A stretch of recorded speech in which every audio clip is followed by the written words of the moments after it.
Hello दोस्तों, नमस्कार। कैसे हैं आप? मैं हूं अनिल कुमार। स्वागत है आप सभी लोगों का अपने YouTube चैनल सुपर टारगेट में। दोस्तों, आज हम आपके लिए संख्या पद्धति का एक टॉपिक लेकर आए हैं जिसका नाम है जातीय मान और स्थानीय मान।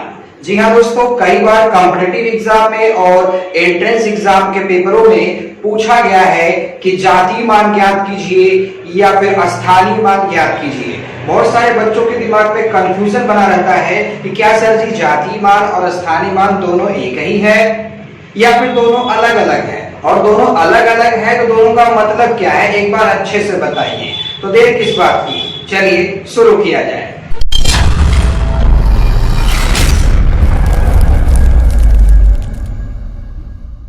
दोस्तों, बताना चाहूंगा जातीय मान और स्थानीय मान दोनों अलग अलग चीजें होती हैं। अगर 2 अंक की संख्या या 3 अंक की संख्या या 1 अंक की संख्या या 5 अंक की संख्या आपको पेपर में दे दिया जाए और आपसे पूछा जाए कि इस अंक का जातीय मान बताइए या फिर इस अंक का स्थानीय मान बताइए, तो दोनों का उत्तर अलग अलग आएगा, क्योंकि दोनों चीजें अलग अलग होती हैं। तो इस कड़ी में सबसे पहले हम जानते हैं कि जातीय मान क्या होता है। दोस्तों, बताना चाहूंगा जातीय मान को अंग्रेजी में फेस वैल्यू कहा जाता है। एक बार फिर से, जातीय मान को अंग्रेजी में फेस वैल्यू कहा जाता है। क्या होता है जातीय मान? दोस्तों, बताना चाहूंगा कि जिस नाम से आप किसी अंक को पुकारते हैं वही उसका जातीय मान होता है। अगर वहां 2 लिखा हुआ है तो 2 को 2 से ही पुकारेंगे आप, तो 2 का जातीय मान 2 ही होगा। अगर वहां 5 लिखा है, 5 को 5 के नाम से ही ना पुकारेंगे आप, तो उसका जातीय मान 5 ही होगा। यानी कि जिस नाम से किसी अंक को पुकारा जाता है वही उसका जातीय मान होता है। एक बार स्क्रीन पर आप परिभाषा देख लीजिए और अच्छे से उसे लिख लीजिए। जी, हेडिंग करा सकते हैं आप, जातीय मान अंग्रेजी में कहते हैं फेस वैल्यू। परिभाषा है जिस नाम से अंकों को पुकारा जाता है। अंक कुल 10 होते हैं। मैंने बताया था आपको, मूलभूत अंक, फंडामेंटल डिजिट्स, जिसमें 0 to 9 होता है। तो उन्हें जिन अंकों को जिस नाम से पुकारा जाता है वही उसका जातीय मान कहलाता है। उदाहरण के तौर पर मान लीजिए आपको एग्जाम्पल अगर देखा जाए 7238 एक संख्या दे दिया पेपर में और आपसे पूछ दिया कि दी गई संख्या में 2 का जातीय मान बताइए। तो दोस्तों, अगर आपको 2 का जातीय मान चाहिए तो 2 को आप किस नाम से पुकारेंगे? राम श्याम के नाम से तो पुकारेंगे नहीं। परिभाषा में देखिए, जिस नाम से अंकों को पुकारा जाता है वही उसका जातीय मान कहलाता है। यानी अगर 2 को 2 पुकारेंगे तो 2 का जातीय मान भी 2 ही होगा। 7 को 7 के नाम से पुकारेंगे तो 7 का जातीय मान 7 ही होगा। 3 को 3 के नाम से पुकारेंगे तो 3 का जातीय मान भी 3 ही होगा। 8 को 8 के नाम से पुकारेंगे तो 8 का जातीय मान भी तो 8 ही होगा। तो कोई भी संख्या ले लीजिए आप, उस संख्या में कोई भी अंक हो, अगर उसका जातीय मान पूछे तो वही उसका मान होगा। यानी कि जिस नाम से अंक को पुकारेंगे आप वही उसका जातीय मान होगा। मेरे हिसाब से आपको समझ में आ गया होगा। अब चलिए आगे। जातीय मान के बाद आइए जानते हैं स्थानीय मान क्या होता है। स्थानीय मान को अंग्रेजी में प्लेस वैल्यू कहा जाता है। दोस्तों, आपके पेपर में अगर स्थानीय मान से कोई क्वेश्चन आ गया, चाहे प्रश्न में 1 अंक का संख्या दिया हो, चाहे 2 अंक का दिया हो, चाहे सबसे बड़ी से बड़ी संख्या दे दिया हो, तो आप स्थानीय मान कैसे निकालेंगे जबकि आपको पता ही नहीं कि स्थानीय मान क्या होता है? तो किसी भी अंक का स्थानीय मान निकालने से पहले आपको यह देखना होगा कि उस संख्या में वह अंक जिसका स्थानीय मान आपसे पूछा गया है वह किस स्थान पर है। स्थान से कहने का मेरा ये मतलब है कि वह अंक इकाई स्थान पर है, कि दहाई सैकड़ा स्थान पर है, कि 1000 10 हजारवें स्थान पर है, कि लाख 10 लाख करोड़ स्थान पर है। सबसे पहले आपको उस अंक के स्थान का नाम पता होना चाहिए। अगर आपने वो पता कर लिया तो समझ लीजिए आप स्थानीय मान भी निकाल सकते हैं। दोस्तों, अगर आप कॉपी पर लिख रहे हैं तो आइए स्क्रीन पर देख लिया जाए परिभाषा और इसे अच्छे से आप लिख लीजिए, फिर हम समझते हैं। स्थानीय मान अंग्रेजी में प्लेस वैल्यू कहते हैं। परिभाषा है किसी संख्या में, जिस संख्या में आपसे पूछा जाए किसी संख्या में अंकों के स्थान के नाम, ध्यान दीजिएगा, स्थान के नाम, जात के नाम नहीं। जात का नाम होगा तब तो जाति मान निकल जाएगा आपका। स्थान का नाम मतलब इकाई, दहाई, सैकड़ा का नाम, यानी कि जिस अंक का आपसे स्थानीय मान पूछ रहा है उस अंक के स्थान का नाम को ही क्या कहते हैं? स्थानीय मान कहते हैं। समझ में आ गया दोस्तों? आइए कुछ उदाहरण देखते हैं कि कैसे आप स्थानीय मान निकालेंगे। जैसे मैंने एक उदाहरण ले लिया 7,238। 7,238 एक संख्या आपके सामने है। प्रश्न पूछ दिया गया कि दी गई संख्या में 2 का स्थानीय मान ज्ञात कीजिए। जी हाँ दोस्तों, दी गई संख्या में 2 का स्थानीय मान बताइए। तो सबसे पहले परिभाषा में क्या लिखा था आपने कि जिस अंक का स्थानीय मान पूछ रहा है आप पता करिए कि वह अंक किस स्थान पर है, यानी उस स्थान का क्या नाम है। आपसे पूछ रहा है 2 का स्थानीय मान बताइए, तो पता करिए कि 2 किस स्थान पर है। चलिए चेक करते हैं। यहां से गिनते हैं इकाई, इकाई, दहाई, सैकड़ा, यानी ये सैकड़े स्थान पर है। तो 2 गुणे सैकड़ा अगर करेंगे आप तो 2 का स्थानीय मान क्या आ जाएगा? 200 आ जाएगा।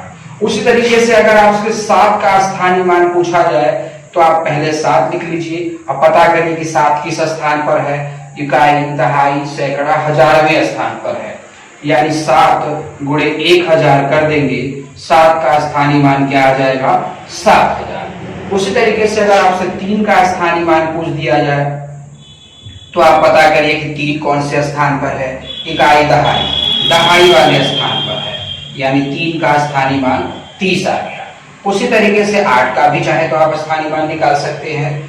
पहले तो आपने वो अंक लिख लिया जिसका आपका स्थानीय मान पूछा जा रहा था, 8 लिख लिया।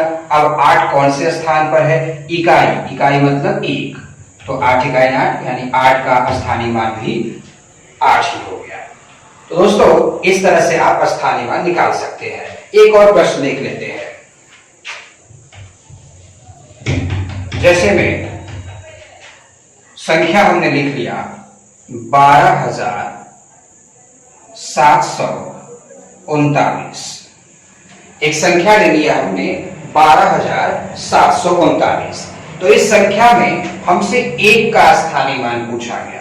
तो दोस्तों आप पहले 1 लिख लीजिए, उसके बाद पता करिए कि 1 किस स्थान पर है, उसका क्या नाम है। लिखा है परिभाषा आपने, किसी संख्या में अंकों के स्थान के नाम को ही। तो इस अंक के स्थान का क्या नाम है? इकाई, दहाई, सैकड़ा, हजार, 10,000, यानी 1 10,000वें स्थान पर है। तो 1 गुणे 10,000 कर लीजिए, कितना आ जाएगा? 10,000 ही होगा, यानी 1 का स्थानीय मान 10,000 हो गया।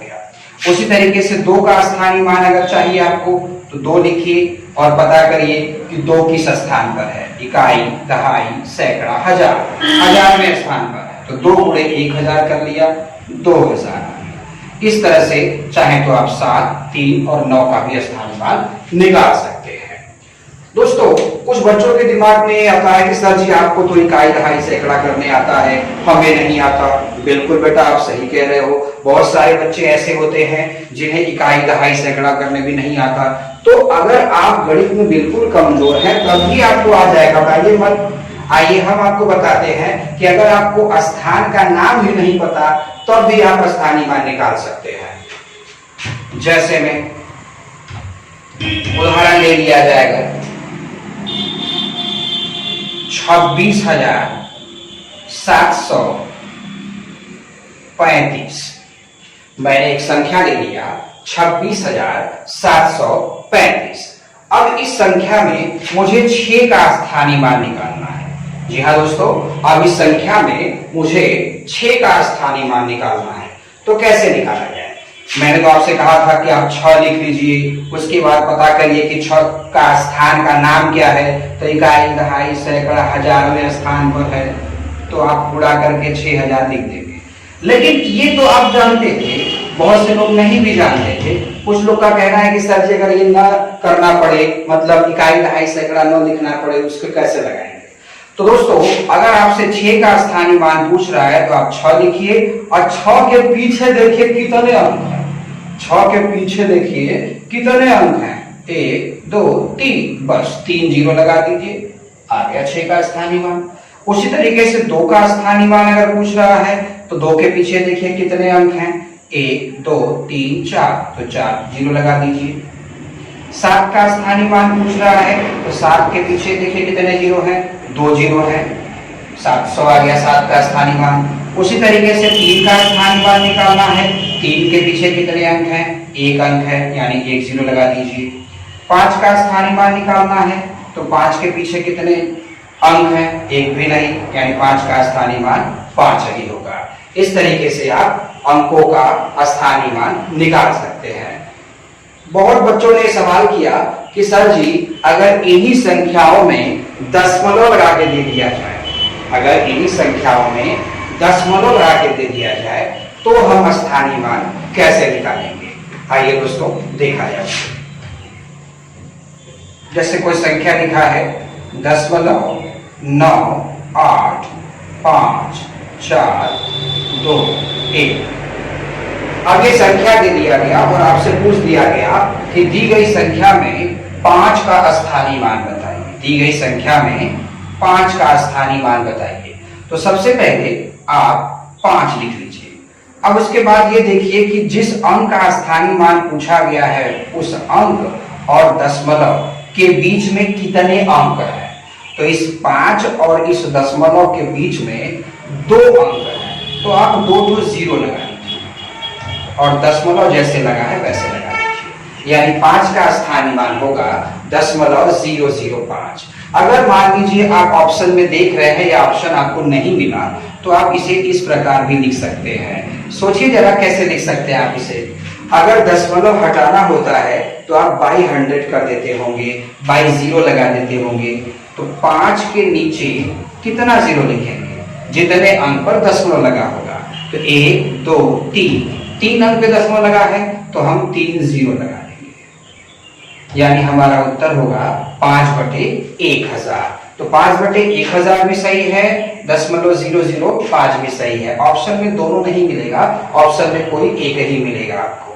जैसे मान लीजिए अगर आपसे 2 का स्थानीय मान पूछा गया होता, मान लीजिए इसी सवाल में आपसे 2 का स्थानीय मान पूछा गया होता तो आप सबसे पहले 2 लिखते, उसके बाद ये चेक करते कि इस 2 और दशमलव के बीच में कितने अंक हैं, देख लिया जाए इस 2 और इस दशमलव के बीच में कितने अंक हैं, 1 2 3 4 अंक हैं, तो हम 4 जीरो लगा देंगे।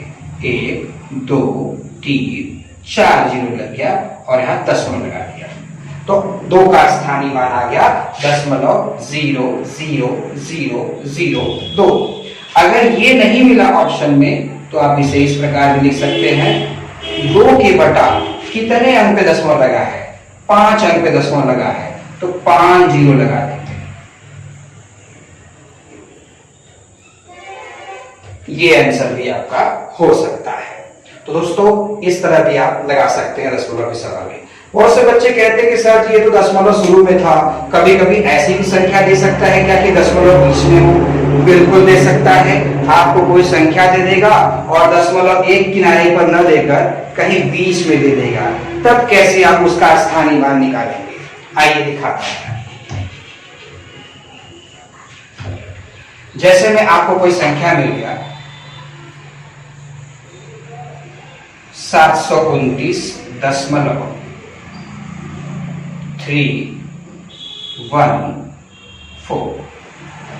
ये संख्या मिल गया 729.314।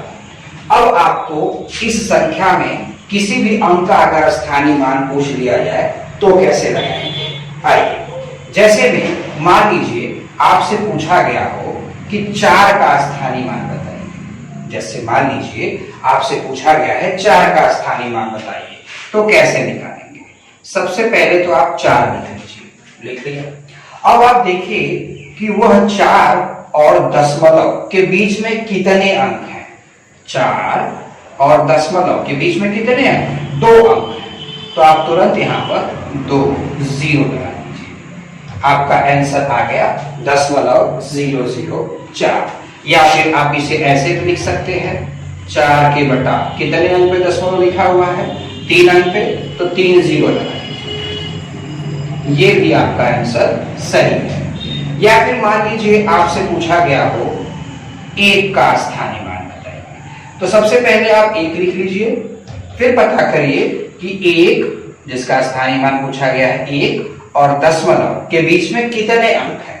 तो 1 और दशमलव के बीच में कितने अंक हैं? सिर्फ 1 अंक है, यानी 1 जीरो लगा देंगे आप। 1 का भी स्थानीय मान आ गया। आप इसे इस तरह से भी लिख सकते हैं, 1 बटा 2 अंक पे दशमलव है, यानी 2 जीरो। ऑप्शन में कोई एक ही रहेगा, मैं आपको दोनों तरीके बता दे रहा हूं। तो दोस्तों सीखने का प्रयास करिए।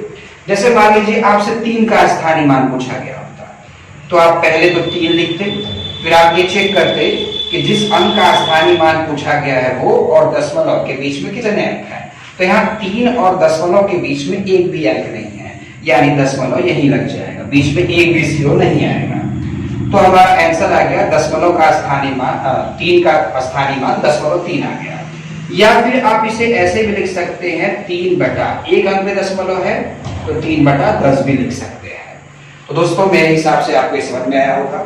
जैसे मान लीजिए अब इसी सवाल में आपसे पूछ दिया गया होता कि 9 का स्थानीय मान बताइए, 9 का स्थानीय मान बताइए। तो चलिए 9 का स्थानीय मान देख लेते हैं।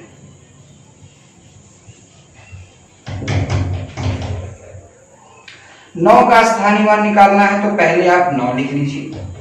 अब देखिए 9 और दशमलव के बीच में कितने अंक हैं? एक भी अंक है वहां पर? नहीं है, यानी दशमलव आप यहां लगा दीजिए। और आपको पता ही होना चाहिए कि किसी संख्या के आगे दशमलव अगर लगा रहे हैं तो उसका कोई मतलब नहीं है, यानी इसका आंसर 9 ही होगा। अब अगर 2 का स्थानीय मान पूछ रहा है तो 2 लिख लिया। अब 2 और दशमलव के बीच में कितने अंक हैं? 1, यानी 1 जीरो लगा लीजिए। अब दशमलव यहां लगाओ या मत लगाओ उससे कोई मतलब नहीं है, यानी 2 का स्थानीय मान 20 हो गया। उसी तरीके से मान लीजिए आपको 7 का स्थानीय मान निकालना है, तो 7 और दशमलव के बीच में कितने अंक हैं? 1, 2 अंक है, यानी 2 जीरो।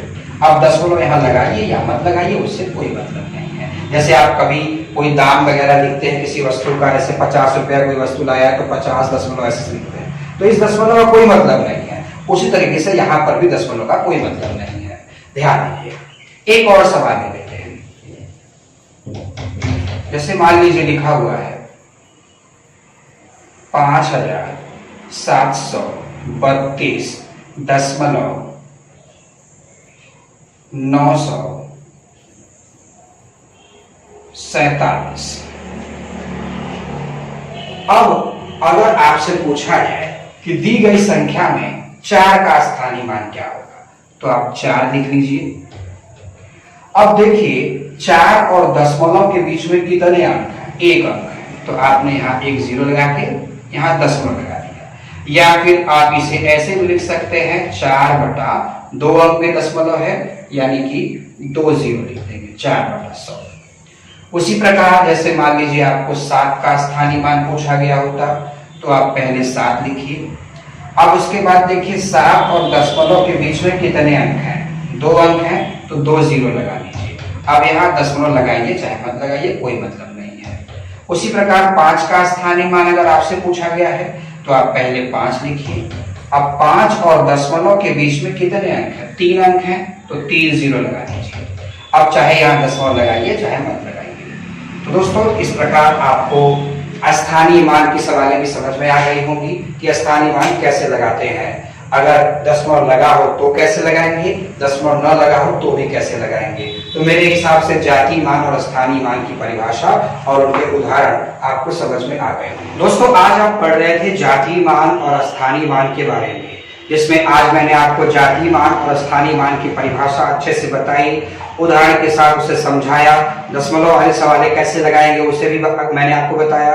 तो अगर आपको हमारा वीडियो पसंद आया है तो इसे लाइक करिए, ज्यादा पसंद आया है तो अपने दोस्तों में शेयर करिए, और अगर आप चैनल पर नए हैं तो इसे सब्सक्राइब करिए और बेल आइकन को दबाना बिल्कुल मत भूलिए। दोस्तों जातीय मान और स्थानीय मान से परीक्षा में सवालें पूछी जाती हैं, इससे बहुत अच्छी सवालें और बहुत कठिन सवालें भी पूछी जाती हैं। तो उन सवालों को हम अगले वीडियो में लेकर आएंगे, जिसे देखना आप बिल्कुल मत भूलिएगा। तो दीजिए हमें इजाजत, तब तक के लिए नमस्कार।